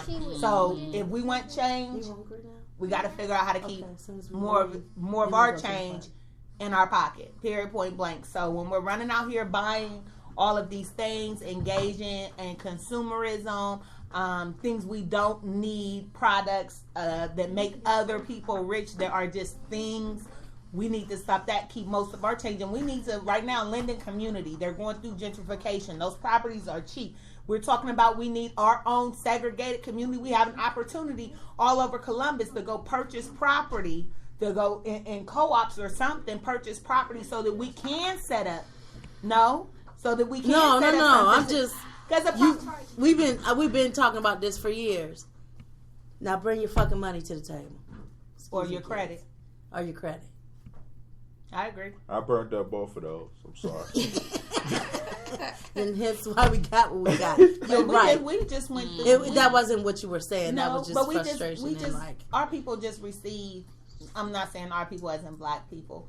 People as in working class America just receive tax refund checks. Oh wait, that's right. Yeah. I'm popping bottles. I'm doing So when I'm thinking about myself, and I we said need to this talk to the last strippers. year. Any strippers out there that want to invest some money? Go ahead. I said this last year on my radio show, on my social media. When it came time for people to get back their refund checks, that's when we should have been setting up co-ops. We should have been setting up certain investment groups, because there's people out here that want to do something. They could be convinced, or we can get them to buy into the idea that we can get you to invest and you're going to get more back for it. So it's the matter that when it came time and people received back their income tax, I see nothing out there for me that said, hey, you can come invest here, you can come do this, why don't we do this as a co-op? So when we know that our people had the money, there was no one, and I said, I mean, I'm not a business, I'm not a business major. That's not my thing. There's things that I can do, but we have black people that are very into business. They understand investments. They want to come and they want to talk to you. They'll do a group. Why can't I have these people starting something? Why can't we get something? Yeah, to start something, and it may take long. We're not going. It's going to take about a year. Yeah, it's going to take about a year, but that's. So you need to start that now, and by next year, when we get I don't get a return, by the way. The federal government is hounding me for some money that I owe. So I'm one of those blessed ones that owe money during income tax.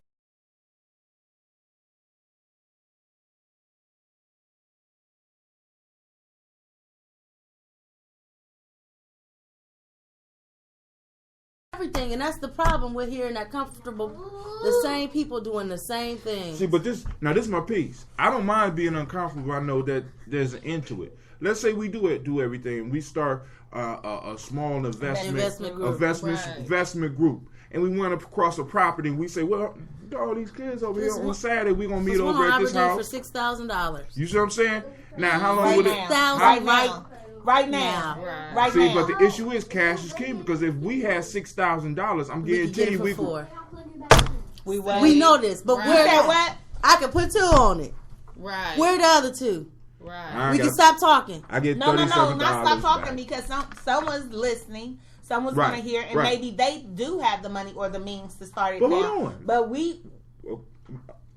if we can't get it this year, what's to stop us from, like, for example, because we do the $20 a week, and what if we say we want to do something bigger? They got mutual funds or different type of funds that we can invest in as a group and let the money sit till we decide that we got it. So then we could just pull money from that. Mm-hmm. You know what I'm saying? Because this is my issue. Black folks, I want us to get out of, because I know y'all going to be mad at me, but I want us to stop worrying about tax returns. your taxes actually are supposed to come up at zero. I'm just telling you, because right now, that money that you getting, none of y'all even think about where that money's coming from.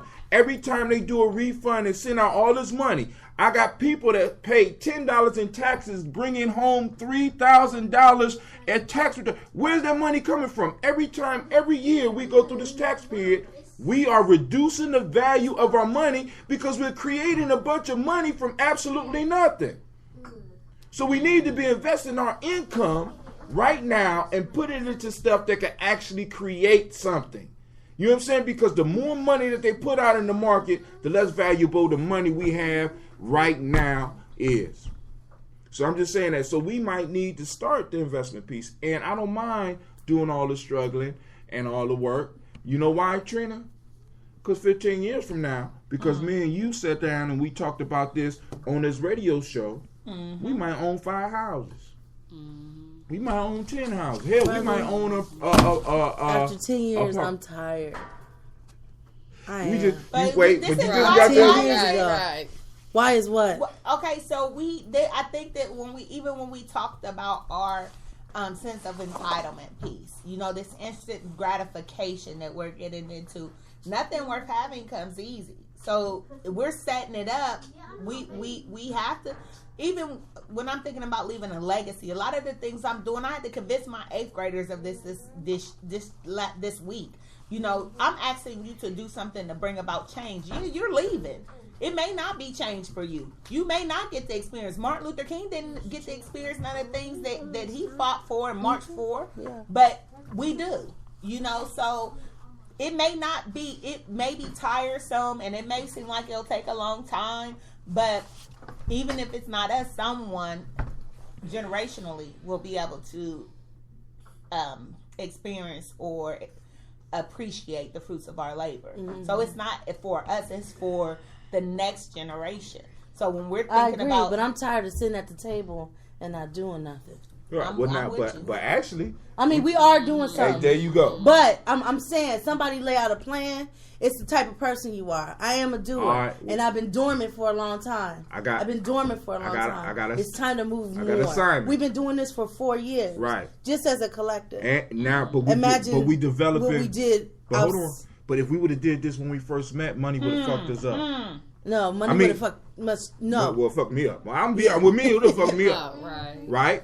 But now I had to learn to trust you. I had to know what you was about. You know what I'm saying? I had to be able to come over your house. You know what I'm saying? I had to come over and chill. I had to come in good times and bad times. Right. Because you invited and you said this was going to happen. So I had to demonstrate to y'all that since I said I was going to be part of this group, I had to demonstrate where I was. Right. I'm not getting anything. I'm coming. Boom. What else can we do? What else you want? Boom, boom, boom. So now we got a relationship we can do it. So I give everybody a challenge. Right? What's the challenge? Here's the challenge. There is an app, either on Apple or the Google App Store, right? It's called Acorn. ACORN. It's an individual app that you got to have trust. You got to have the legal permissions. But once you download it and you give it access to your checking account, what it would do will invest a certain amount of your money in a personal mutual fund. It ain't mutual funds are personal, but it's an investment app. Because if we want to invest as a group, we need to be investing as individuals. And what I really liked about this app is you don't even have to, you could decide on when you put money in, or you can have it pulled from your account on a regular basis, or you can even have it take all of the change for every one of your purchases. You go to the store, you purchase something that comes up to $15.48. That out of that 48 cents, it'll balance it out and make that last that $15.48, $16, take that change and invest it. Okay. So there are investment applications that if we all get on them and we start seeing that we all doing, we see how the investment piece work, there's other things that we can add to the study group to say, hey, now we need to do an investment group. How much is it going to cost for us per week? What are the rules? If I want to get out, do I just get the amount that I invested, or do I get the interest with what that we have built up? You know what I'm saying? And are we long-term investment or are we short-term investment? Because the thing that happened with investments that mess black people up is that sometimes you can have a down market. and all of a sudden everybody want to pull their money out. Mm-hmm. When in a down market, just like a down housing economy, you need to be pouring in more investments. You buy more stocks when the prices go down. You know what I'm saying? But we think opposite. We want to pull it out because we think it'll be safer. You know what I'm saying? We need to buy more. But yeah, let's download Aircoin and start investing personally. And then we can start talking about some more stuff. And then whoever want to take the lead on that, because I don't necessarily want to take the lead on that. Do we have someone that is their area? Well, actually, Area of I'm expertise. gonna go look. I'll look at it just to see what it is. I'm Actually, curious. what we got is we got a youth group that we could basically guide our young people to do what the fuck we need them to do. We don't look at it like that. Everybody else, you know, no, when they're looking, they be Asians like, look what at can I Hispanics. do? What can I do? Exactly. Yeah. We need you to learn about investments. That's hard. You know what I'm saying? That's what we're supposed to be I doing like that. because we're the next level Actually, elders. I We like need to that. be telling our Right. kids. Actually, like what would that. be Right. wonderful is if we had, we could have one of the banks. They do it all the time. Have an investment person come out and talk to them one session, as we've had other folks come out and talk. So It's someone. This is what I find. We are so versatile. We're so we all have different skills, different interests. We have someone who's already interested in math. He said he can do all types of math, right? Who's that? Your nephew. What nephew? Your nephew that was here. Not the last meeting, but the meeting before. Your nephew. My nephew. Your nephew. Yeah. He comes to the meeting. Yeah. He does math. We're doing the Vedic math, and he assures us Oh, that my he knows grandson. that. Your grandson. Oh, your Oh, okay. grandson. Right. So someone who's already have the interest. You know, this is something they already Oh, do that's well. him too. We just put him on to the next level. I mean, Tell because him because I was trying to do the same thing with Prophet. Prophet said, What? I want to buy bow and arrows. I want to teach everybody to do bow and arrows. That type of stuff we need to support. You see what I'm saying? Right. And he that's went why. and checked the prices. He'll have a number for you. Oh, I He want did to, do I that. already know that. That was his Yeah. assignment. But the piece is, and like for example, all right, cool. You gonna do bow and arrows? Where did you get that from? You gonna do bow and arrows? Okay. You're gonna do bow and arrows, so now we need to do something else. We got all these boys, we got all these girls, and we're not giving marching orders because, for some reason, Come on. we believe that our children will stumble into what they're gonna become, rather than being how our ancestors used to be and be like, "Yo, I named you such and such And because this is you what are you're to gonna become do." Yes. this." Yes, Right. I agree. You see what I'm saying? And we're not really we're not utilizing the power of our words and the power of encouragement and sometimes a good ass kicking to push our children in the direction that they are supposed to be going in. Man, that's why I really To help appreciated foster the their session interests. that you did, the naming session. That was powerful. What's your name, that session? Oh Lord, you Did the need numbers. The Ginkgo numbers. Numbers. Yeah, Put yeah. Oh. some of that in Did your. you say keep uh, up alive? Right. No, I said Ginkgo. He needs Ginkgo. yes. I do too. I jump off. They asked that. I mean, I ain't bring that. Well, that's beautiful. started That's the way. That's the way conversation. teachers. Right. It works. It's reciprocal. So let me ask you something. We have so many. Now we have our investment piece. We have an idea of where we're gonna go. So we probably just draw up a blueprint. But now back to the whole. I hate to go back here. The politician piece. No, sorry, that name. Oh, my goodness. Sincerely, I need to look at that and examine it because then you can start really highlighting where people, by their Well, name. he went through and did that for everybody. So yeah. I wrote down some of them, but I Hold need to on. look at it and have it See, examined. and this is this piece I want to say before you say that because now let's say we want one of our kids to be into politics. Yeah. How do we start training for that? How do we start getting prepared for that? Well, this is we still give them what we give them, but we're training them to go off and do the work. Right. That's what I say is the most effective thing. But what I want to do is I want to, like, for example, when I was in college, right, one of the major pieces that I had was I didn't know what I really wanted to be. You understand what I'm saying? I know what That's people real. told me what I should be. You know, you should be this and blah, blah, blah, but I never had, so it didn't matter what I majored in because nobody in my family really they just wanted to see a piece of paper. And then the whole piece was about job thing, and I got really disillusioned by seeing what people did for jobs. I said, I gotta create my own thing. But I'm just wondering how much different can I make that experience for Cleve? Because Cleve, you're going into school and you're going to be this. Because you can rebel if you want, but that's your piece. Well, I would say, are you basing it off of what you do well? Are you basing it off of what your interests are? I can dig that. What I find out is that your experience is not different from most people's experiences that go to school. Once they go to school, they get in those classes, they realize, well, I don't have to do this, but what can I do? So that's why I said, when I was going to these different events, identifying a brother I met that's making motorcycles, and he's going to start a company with his brother at home. That's dope. We need him to come here. Right. Mm-hmm. All right. So the only one that really came was Mike Surgeon. Right. And matter of fact, me and Mike been talking over. He's right. Oh yeah. Ooh. You know what I'm saying? He comes to the campsite. But at any rate, Mike, you coming? Go ahead. He coming. At any rate, that is, there are people like this sister saying that's out here, and we are, kind of spread out. But that is the way to do it. And knowing what our goal is with our study group, to meet those other folks and bring them in so our children have exposure to that. Because it only takes that little flame, that snap, right, to say, what? Oh, he's doing that? Or how did he get it? It only takes that. Right. This sister brought Willie to my friend Ronnie in Chicago. Willie seen his drawings, and it just took that spark for him to get started and doing what he's doing.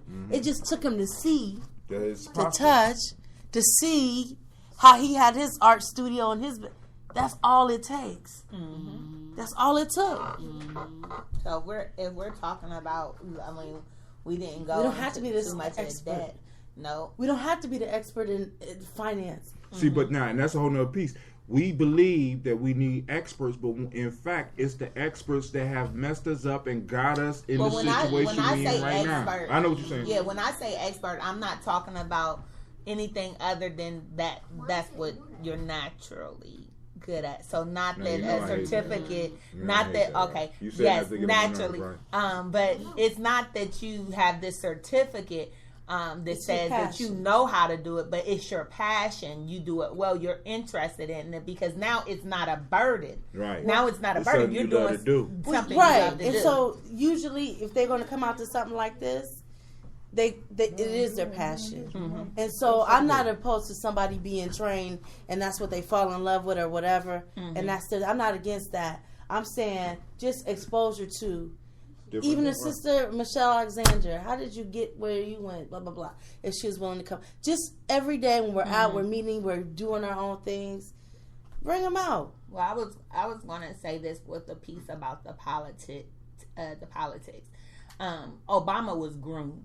I believe they knew long before he became president. Whomever knew long before he became a president, the president, that he would be the president. One of the presidents, I can't think of which president it was, but I was reading presidential speeches one day, and he talked about the need for us cultivating and raising a politician from amongst the common folks. So just the average person, we have people who are advocates who speak out. They're ready, but they just don't know they're politicians yet. You know what I mean? They're already speaking out. They're already advocates. They're already marching. They're already they're already upset. They're already looking for change. They have this innately in them, and they just don't know because, again, we put something negative on this politician. Politicians are liars. So why would I want to be a politician? Because I like to lie. There's some kids that like to lie. That was beautiful too. How you brought up how we demonize the profession as opposed to not looking at what the person does. That's another aspect. Because I always say, if we do tear down this whole mug tomorrow, when we build it up, what will it look like? That is the most logical question. When I think about, are we not gonna have police for all these crazy people? Most of the people that's talking about, you're gonna have to have some. Are we not gonna have rules and regulation? Are we gonna let them? And people that's already you can do your own thing. Really. Damn, that's the reactive. This you know what I'm is saying? my thing I told my girlfriend last night. Right now, today, we can put a dent in the police in our neighborhoods if we start to police them ourselves. We don't have to really wait on any policy change per se. It could just take me or the men in my community, I'm hoping, to step up and say they're tired. So they're going to put on, everyone's going to wear an orange shirt.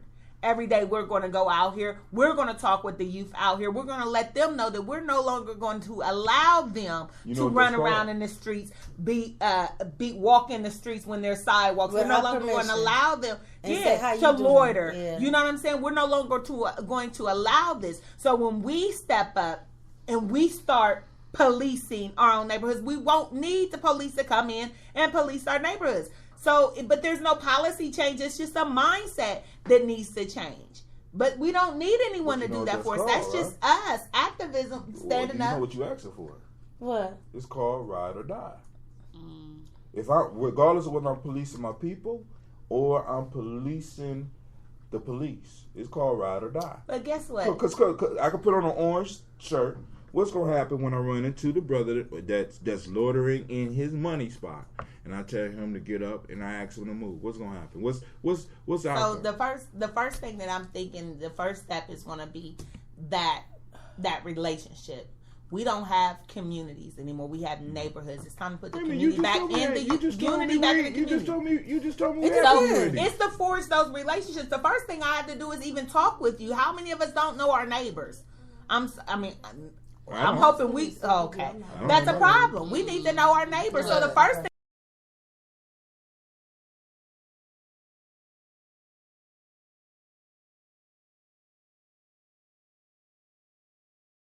I come out the car. I see this brother on this porch right next to me. The place that I live in has a vacant unit right beside it. It's just a house.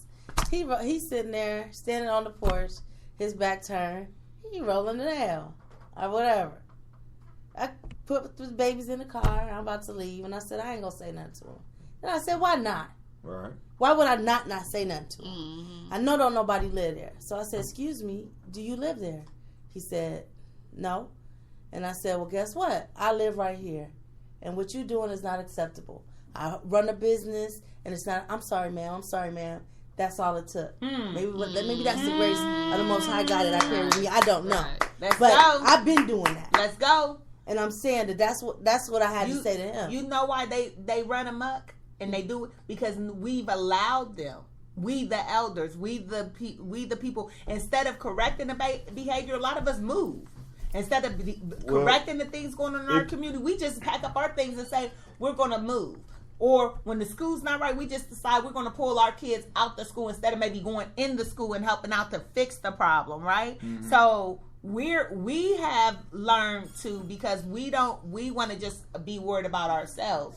We forgot what it means to be a community. We just want to worry about ourselves. I'm not concerned about other people's kids. I'm just concerned about mine.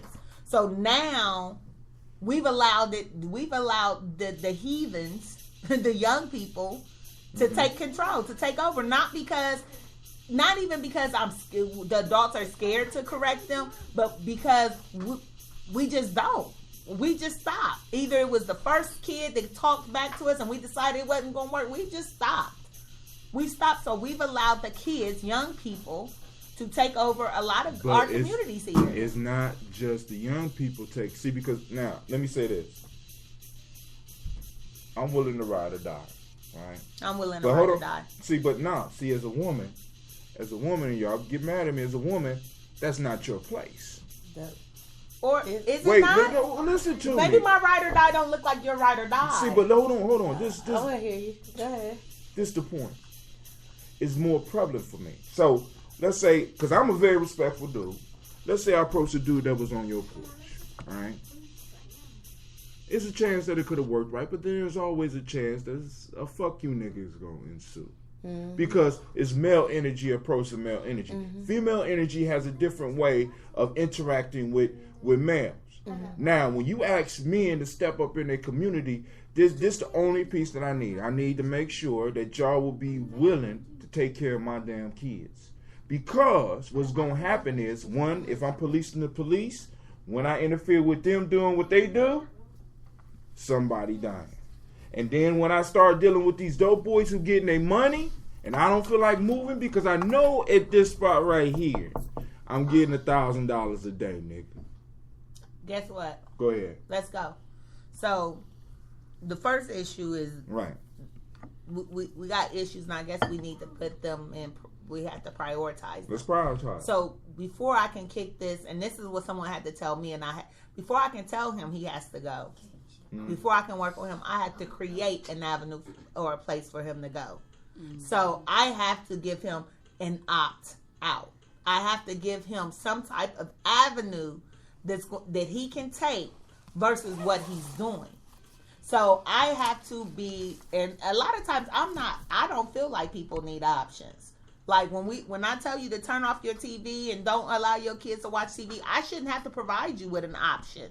Just turn off the TV, you figure it out. But for these people who this is their livelihood and this is the only one, now I have to teach you or provide you with some type of alternative where you can take the skills that you have and turn them into something profitable, but yet legal. So maybe when we start taking those, telling them that they have to go, we're already prepared to offer them some type of way out. We had a guy going around not too long ago with construction jobs a couple years ago, and he told us he was willing to hire felons. He was willing to hire whoever was willing. This was a couple years ago, and he said it's predicted that Columbus, Ohio will be doing construction for the next 12 years.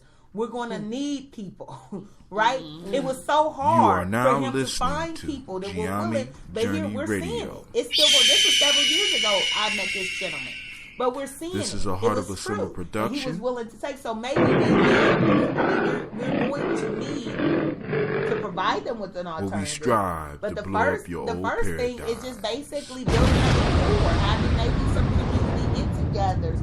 Something where they know the presence is there. No, we're watching. You know, we're not going to go in the first day tell you got to go and da-da-da-da-da. First thing, we're going to build a rapport with you, right? We're going to maybe let you know that we understand or we're empathetic. We understand you got to feed your family. We understand that you haven't been given many alternatives. But the first day, I mean, it's a process. You know, it is a process. It's something we need to. There actually, it's funny that you say that because I hear on the summer on the block over they have like a community party, which is real. It was comforting to even hear that they have like a block party. So anyway, I was just telling her that they had a block party on the next block from where I live. That's dope. It's comforting to hear. It's comforting to hear a block party. I think they do it once a month in the summertime. So, I mean, things are working on different levels. They are. And then what you do about those that don't care? See, because that's the majority of our kids. See, because even if hold on. You just talked about somebody with a construction gig. I don't want to work construction. I don't want to work at McDonald's. I don't want to do nothing but what I'm doing. See, this is what happens. Because we're assuming that some people want better. Okay. But some people are just I totally think our kids don't don't know what better is. Right. And because I don't know what it is, I'm scared of it. So what did you say at the beginning? Oh, no, this wasn't you. My friend told me last night that she feels like this conscious movement amongst blacks, it is becoming popular, right? It is. So now you have people. You have people who are not. You know what I'm saying? Mm-hmm. It's not really. It's a. Let's say the look of it is becoming. Right. Again, I might get my hair cut off again. So I ain't doing the version. Real recognize real. So it's becoming a fad. It is. And so what so she says this last night. I'm like, you know what? Makes perfect sense, because no wonder all of a sudden in the conscious community we're arguing about things that don't matter at all. They have unconscious behavior. So some of them have some of these people are exhibiting unconscious behavior, but even it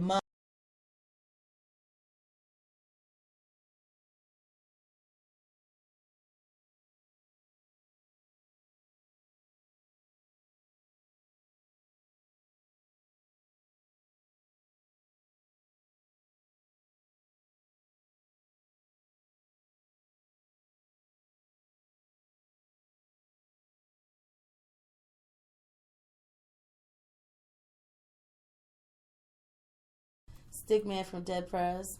Okay. He is really.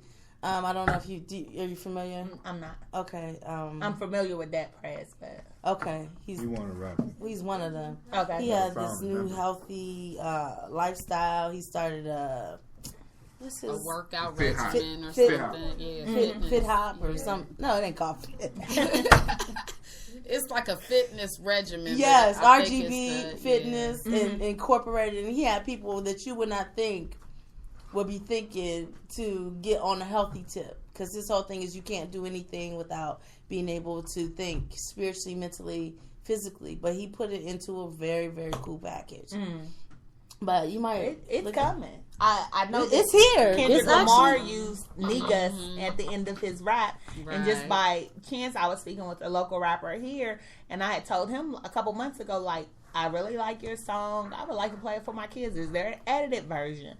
Can you take out the word nigga and add in niggas? And he's Right. like, oh Right. no, like he really like played me. And so now it's hard for me not to rub in his face that Kendrick Lamar is about to, and I said to him, I said, someone's going to make it popular. Someone's going to start this Black and Proud movement, and you're going to wish you had been at the Right, forefront. right. And here Kendrick Lamar comes using the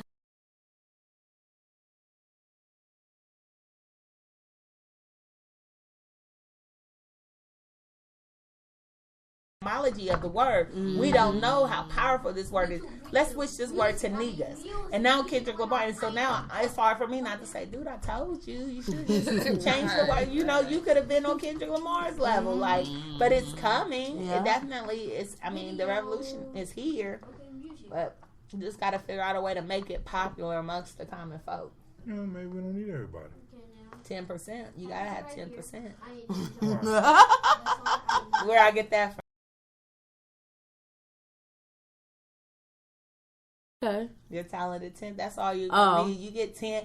If we could get 10%, 10% of the people on the same accord with a movement, you'll set off vibrations. So I just think if we don't need everyone. 10% is a small percent. 10% to 13%. That's all you're going to need. But We'd like to thank y'all for joining us for this lively session. I got something out of it. Assignments: check out Acorn or other investment programs that y'all want to bring to the group, and we can start looking at investing as individuals. We only got through one. we got to through one thing. So in the next 2 weeks, we'll be shooting for another one. This is Brother Hot Tim. I want to thank everybody that's here. If you want to send some shouts out to anybody, that's y'all chance. Shout out to the Hip Hop Decoded Youth Study Group. Anybody else? Shout out to the facilitators of that. All right. Shout out to Simba, Too black. Too Strong. That's right. Turn it up. What's the ladies? Simsa. Simsa. Shout out to Simsa. So, any others? Anything else? Shout out to the AAPRP. Okay.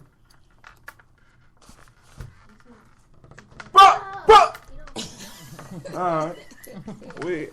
We out. We going out with Ancestral Flow by Brother Mansour. So here we go. Man, this is my phone.